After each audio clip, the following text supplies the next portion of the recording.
The universe is huge, so why haven't we found aliens yet? We haven't found them because they not looking for us. They don't want to be found. They're not trying to be bothered. But I'll tell you one thing though. After World War II, I guarantee you do your research. Whatever NASA is, them aliens was telling us what the fuck was going on. Just go ask Hitler. Greetings, children. I'm Siliconversations, and today we're going on an extraterrestrial expedition exploring evolutionary dead ends on alien planets. This is a flork. It lives on a rocky planet covered by liquid water around 2,000 light years away from Earth. Florks are bottom feeders, living around 10 kilometers deep in the ocean. There's not enough sunlight this far down for photosynthesis, so the local food chain is based on hydrothermal vents spewing nutrient-rich chemical soup into the water.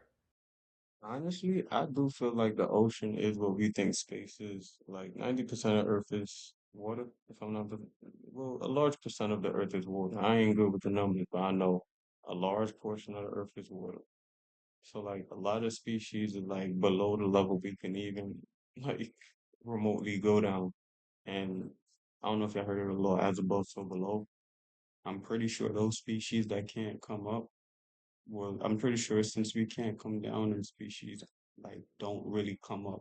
I don't know if they can or can't, but they don't really have the need to come up because it's like, wow, us, we're like trying to see what the fuck is down there all the time, sending a little drone and shit. Them, they're probably looking like, what the fuck you keep bothering me for? So it's probably the same with aliens on the flip end. We're probably like trying to get to space and they're like, yo, what the fuck are these people doing? They're doing it again. They're building the stairway to heaven.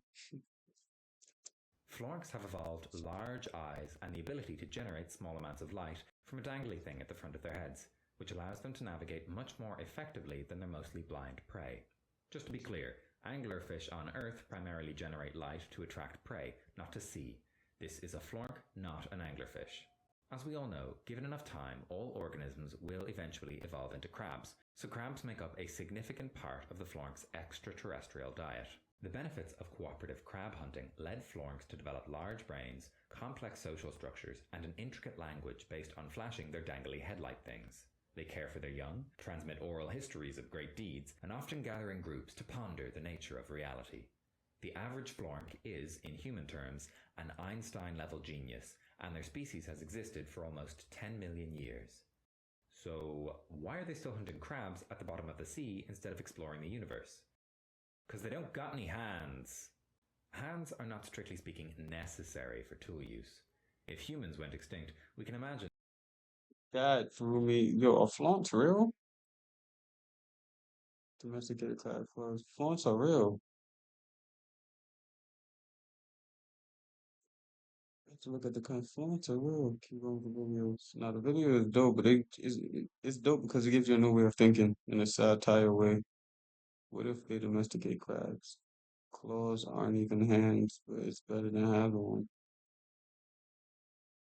Reason number one why they don't do that is that I don't think that I didn't think of it.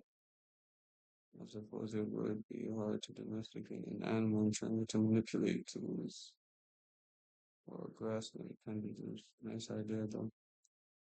some future species of elephant crafting spears with their trunks and eventually becoming a spacefaring civilization.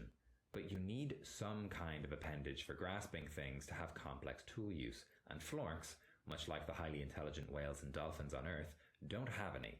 Despite their complex social structures and large brains, florks will never make it to the stars. They'll never even make it to the Stone Age. The universe might be full of intelligent life that just doesn't have the physiology for tool use. Forever trapped. Thank God. Just imagine a lion with the ability to just walk, two legs. Just that alone will scare a nigga, bro. I mean, he could learn how to jump. He could learn how to punch. Don't nobody need a two-legged lion. We're not even talking about like a little brain power. We're just talking about two legs, like giving him functionality. You don't nobody need that shit. Now you say it like that. Look how dumb we look for building AI without any rules and regulations. Like, what if a hippo had two legs and could walk? Don't nobody need that big ass nigga walking? Mm. Earthquake. Like, come on now.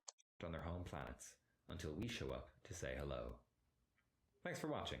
This was sort of a test video to see if explaining rarely discussed solutions to the Fermi-Paradox with example alien species is something you guys might like.